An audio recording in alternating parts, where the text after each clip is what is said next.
So I'm back out here with Benito. Benito, I met you, gosh, I want to say, I don't know, a year and a half ago, maybe 2 years.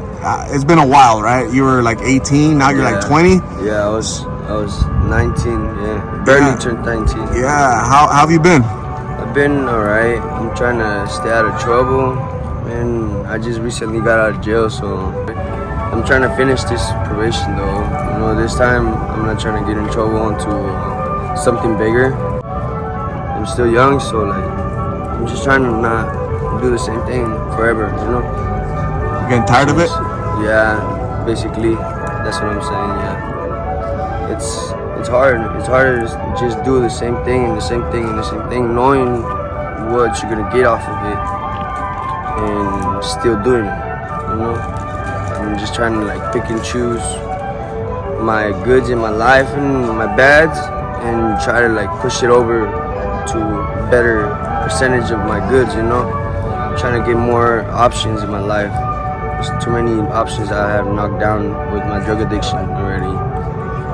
Benito, how old were you when you started? When you got on the streets, when you started blues, how old were you? I was around 15, 16. 15 or 16.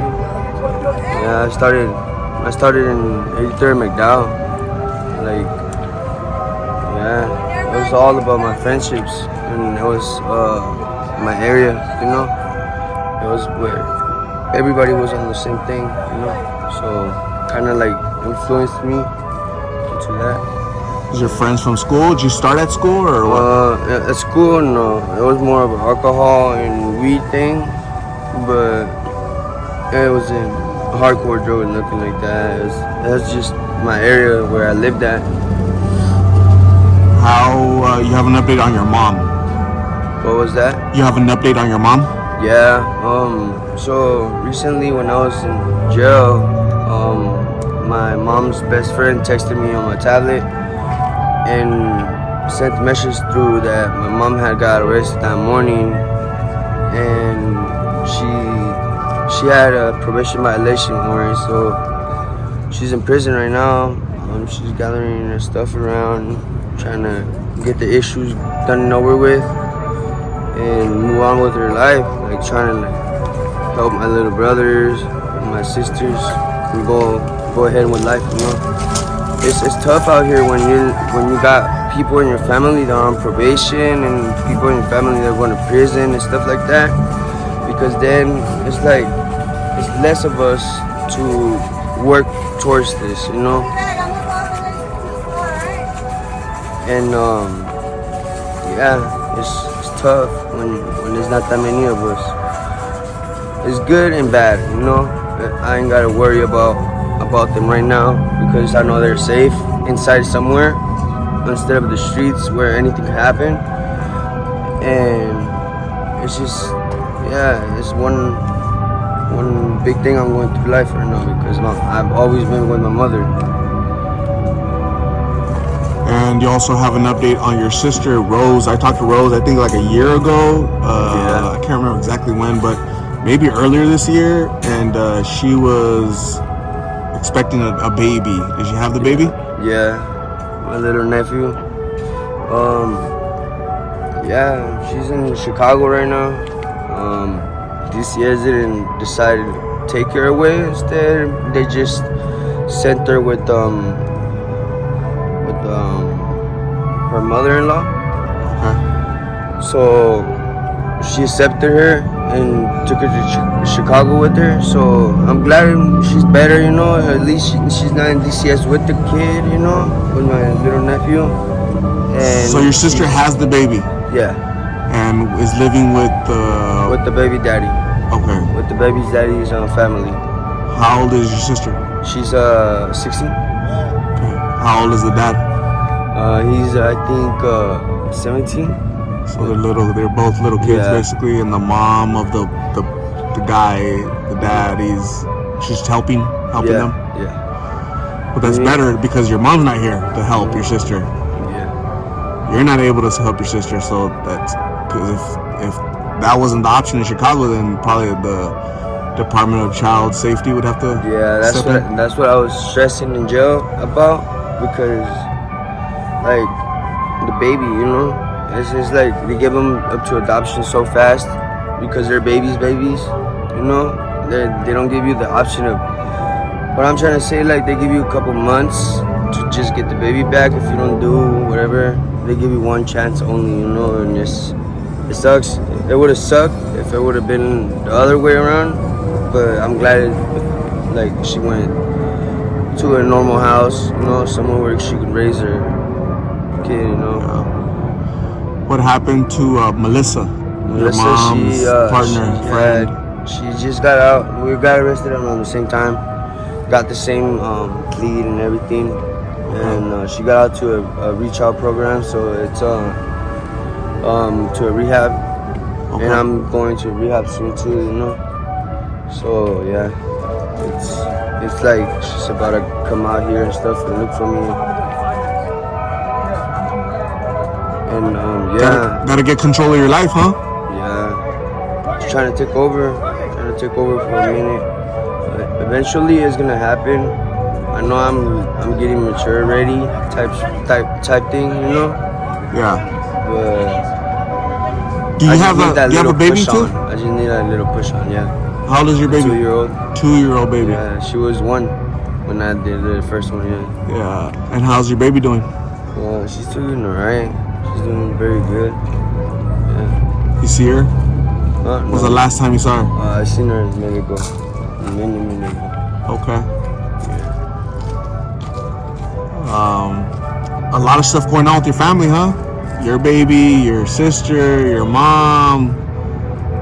It seems like it's been like this, a lot of upheaval in your family for the past, what 5 years, 4 years? Yeah. Just up and down for you guys? Down, yeah.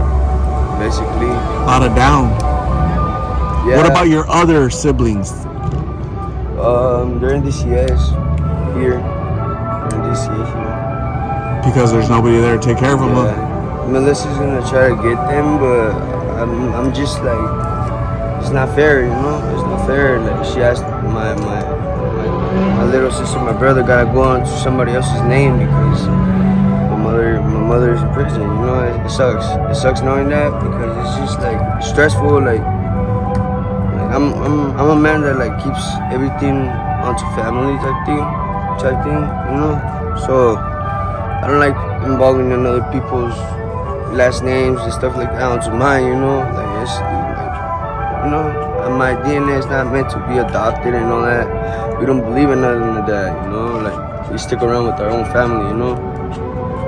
You don't have any other family that can help that they could have gone to? Your brothers and sisters, your little ones? Yeah, but they're not in town now, you know? So it's like, find out like we don't talk to them often like that no more. We used to go over there and like chill, kick it there with them, you know? Yeah. But it's not like that no more. They still have their house, it's just they're not in town. Like they have another house and stuff like that, like they move around. So don't you think that if you were working, you're clean, no blues? Oh, I would have been done. They would doing great. They would give you your siblings, right? Yeah. Yeah. So if I work onto my case with my daughter when I get in rehab, because I'm going to Crossroads. So Crossroads helps with DCS cases. Okay. They help you to get clean and prove to your probation officer and everything that you're doing great and you're doing your classes. And what's it called? They improve you. They improve you and recommend you more to the DCS worker. Yeah. To like kind of convince them to let you get your baby back. Okay. You know? They help you. They actually do. My mom, I know that because my mom, when she got out of prison the very first time, and we were coming from Mexico, what's it called? She had gotten an apartment. She had gotten a job. She got us back right away, like 6 months. In 6 months, we were already back home, you know? Yeah. And there was a whole process of her waiting 3 months of in holding cells for her court, and then go to court, reinstatement or probation, and all that time, and then plus like she took like 5 months in prison, and then that 1 month she got us back when she got out of prison. Okay. In that 1 month, so it was pretty quick for four kids to come back home. You know, Okay. it was pretty quick, and I'm just waiting for my turn. You know, but I'm not waiting. I'm like thinking it out before I do it. Okay. Because I don't want to, you know, Yeah. go through it too tough. So, Benito, I'm gonna say thank you very much for talking to me. I'm glad you're out, and I'm glad that you're trying to work on yourself to get better. Okay. Your daughter deserves a father. Your little brothers and sisters that are in the system, they deserve to be with family. Okay, it's bad in there too, you know. So I'm gonna hand you a donated blessing bag, okay, from one of my subscribers, a friend of mine. Her name is Shorty. Okay, so.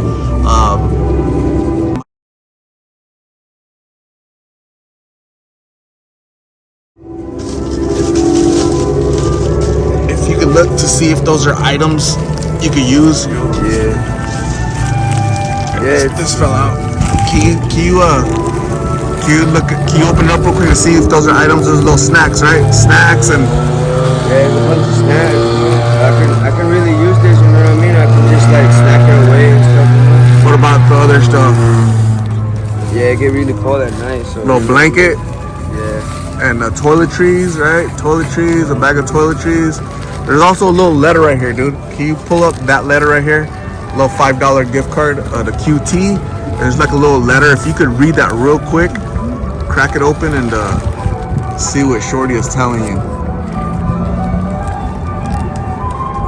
I'm gonna give you my card with my number on it, okay? So you can call me if you need a ride at Crossroads or somebody to talk to, okay? Okay. What?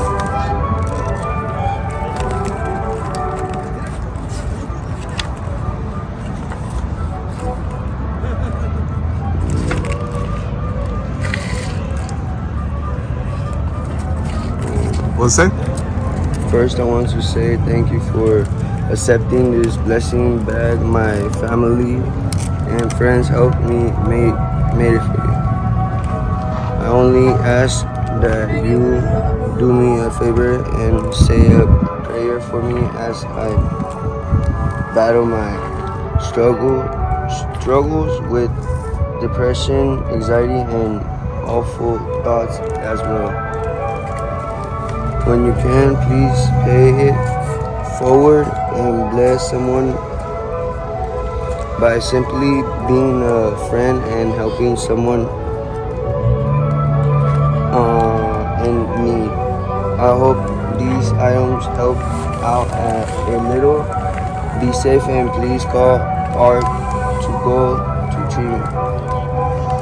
So, all right, Benito, be good, stay safe. We'll talk soon, okay? All right. Thank you.